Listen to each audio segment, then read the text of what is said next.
So this is a Subaru Sambar mini truck that I imported from Japan.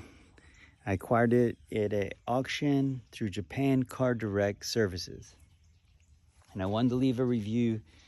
There's a lot of videos on these little mini trucks, but I wanted to leave a review more about the service that I imported it through, Japan Car Direct.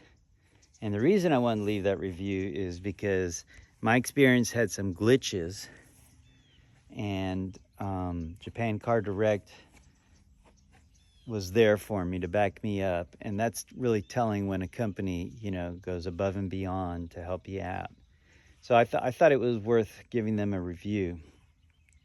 I have a orchard here in North Carolina, and I thought, one of these trucks would be great here for just driving in amongst the trees and doing the many things that I have to do. And I found this company, Japan Car Direct, and there weren't many reviews on them. So, but, they had a lot of information on their website. So I decided to go ahead and use them, and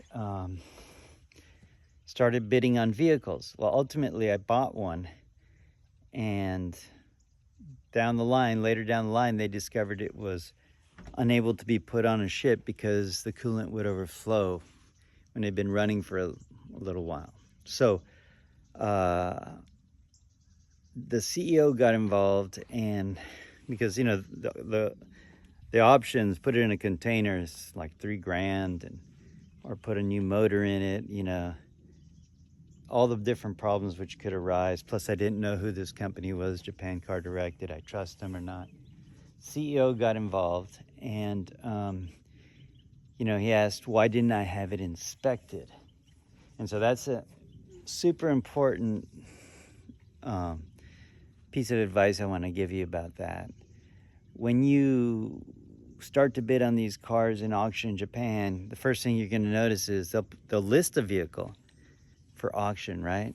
But it's going to be auctioned off in literally 1 or 2 days. They don't put them up there for a month beforehand so that you can go and inspect them. And so I told them, I said, well, look, by the time I send you an email, your time zones, you're 1 day ahead of us. And by the time you open it, it's like the day of the auction.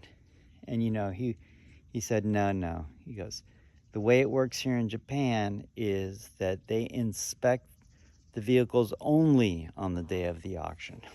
So however they get that done, that's not important. It's just something you got to know if you're going to do this. Inspect the vehicle. It's not going to happen till the day of the auction anyway. They probably got inspectors out there with files on every vehicle, and they sell them as people request inspections. However it happens, it would have eliminated my issue had I gotten the inspection. So essentially it was my fault for not asking the questions, but something is important that he felt that his guys should have informed me of it, and they didn't. Because, they do this 1,000 times a month, and they're so familiar with all the details, they expect us to be familiar with it. Anyway, the point is that what he decided to do was to go out and source another vehicle. Not even first they were going to get an engine. He decided that was too complicated. It was much easier just to source another vehicle. And they probably relisted mine, but they did it at no cost to me. And I thought that was really, really cool. But I wanted to make this video because they can't do that for everyone. So you just got to know 2 things. First off, one, Japan Car Direct is a good company. It got a good software. It's really easy to get the hang of it. And it gives you access to all the different auction companies and all the vehicles there. So my first piece of advice, of course, is just do the inspection. And then I want to add some more advice, and that is that you have to be a squeaky wheel with them. And that's because once the auction is completed, it goes to a logistics department, and there doesn't seem to be any feedback from the logistics department back to the agents who help you with the auctioning, right? So in my case, every time I was expecting some kind of communication, and when it didn't come, I would communicate, and I would discover that, you know, there was an issue or, you know, this kind of thing. But each time the agent had to contact the logistics department and then get back to me on that. So they don't mind you contacting them every 2 weeks and saying, hey, can you check the status of my vehicle? Did it make it on the ship? Did it not? You know, in my case, I actually incurred a storage fee because they couldn't find a ship because it got lost in the shuffle, or because of a national holiday. Whatever the reason it was, you know, by me communicating with them, they were able to get it back in line and get working. So, to wrap it up, because I don't want this to drag on, Japan Car Direct, they're a really good service. And the only two things you got to keep in mind to import one of these things is do the inspection and be the squeaky wheel.